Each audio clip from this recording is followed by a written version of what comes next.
Minority వర్గాల అభ్యున్నతి కోసం కేంద్ర ప్రభుత్వం అనేక సంక్షేమ పథకాలను అమలు చేస్తుందని, వాటిని సద్వినియోగం చేసుకొని ఆర్థిక పురోగతి సాధించాలని జాతీయ అల్పసంఖ్యాక మైనారిటీ కమిషన్ సభ్యులు సయ్యద్ షాహజాదీ పిలుపునిచ్చారు. మైనారిటీలకు అమలవుతున్న సంక్షేమ పథకాల తీరును పరిశీలించేందుకు కడప జిల్లాలో ఆమె పర్యటించారు. తొలుత ప్రపంచ ప్రసిద్ధిగాంచిన అమీన్పీర్ దర్గాను సందర్శించి మజార్లకు పూల చెద్దరు సమర్పించి ప్రత్యేక ప్రార్థనలు నిర్వహించారు.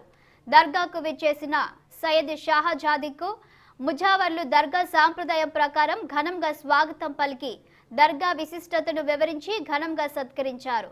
మైనార్టీ వర్గాల కోసం కేంద్ర ప్రభుత్వం 15 సూత్రాల పథకాన్ని అమలు చేస్తుందని సయ్యద్ షాహజాదీ అన్నారు.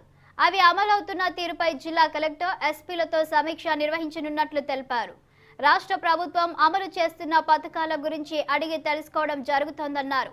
ముఖ్యంగా మైనారిటీ వర్గాలు ఎదుర్కొంటున్న సమస్యలపై ఆరా తీసి పరిష్కరించే దిశగా చర్యలు తీసుకోనున్నట్లు తెలిపారు సయ్యద్ షాహజాదీ. ఈరోజు ఇక్కడ అమీన్పీర్ దర్గా దగ్గర మేము దర్శించుకోవడం జరిగింది. నిన్న ఈవినింగ్ ఇక్కడ చేరుకున్నాము. ఈరోజు గ్రీవెన్స్ ఉన్నాయి జిల్లా కలెక్టర్ ఎస్పీ గారితో. తర్వాత వివిధ మైనార్టీ సంబంధించిన వాళ్ళు తమ ఉన్న సమస్యలను తీసుకురావాలని చెప్పడం జరిగింది. అదేవిధంగా మన జిల్లా కలెక్టర్ గారితో ఎస్పీ గారితో మీటింగ్ ఉంది. మన జిల్లాలో ఏదైతే 15 పాయింట్ ప్రోగ్రామ్ ఉందో మన ప్రైమ్ మినిస్టర్ గారు మైనార్టీ డెవలప్మెంట్ కోసం ఏదైతే 15 పాయింట్ ప్రోగ్రామ్ తీసుకొచ్చారో దానిపైన ప్రత్యేకంగా సమావేశం జరుగుతుంది. అదేవిధంగా కేంద్రం నుంచి రాష్ట్రం నుంచి ఏ పథకాలు మైనార్టీల కోసం అమలవుతున్నాయి అనేది దానిపైన ఈరోజు చర్చ జరుగుతుంది. అస్సలాము అలైకుం రహమతుల్లాహి వబరకాతుహు. ఈరోజు ఇక్కడ అమీన్పీర్ దర్గా దగ్గర మేము దర్శించుకోవడం జరిగింది. నిన్న ఈవినింగ్ ఇక్కడ చేరుకున్నాము. ఈరోజు గ్రీవెన్స్ ఉన్నాయి జిల్లా కలెక్టర్ ఎస్పీ గారితో.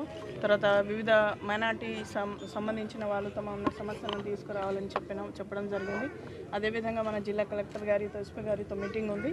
మన జిల్లాలో ఏదైతే 15 పాయింట్ ప్రోగ్రామ్ ఉందో మన ప్రైమ్ మినిస్టర్ గారు మైనార్టీ డెవలప్మెంట్ కోసం ఏదైతే 15 పాయింట్ ప్రోగ్రామ్ తీసుకొచ్చారో దానిపైన ప్రత్యేకంగా సమావేశం జరుగుతుంది. అదేవిధంగా కేంద్రం నుంచి రాష్ట్రం నుంచి ఏ పథకాలు మైనార్టీల కోసం అమలవుతున్నాయి అనేది దానిపైన ఈరోజు చర్చ జరుగుతుంది.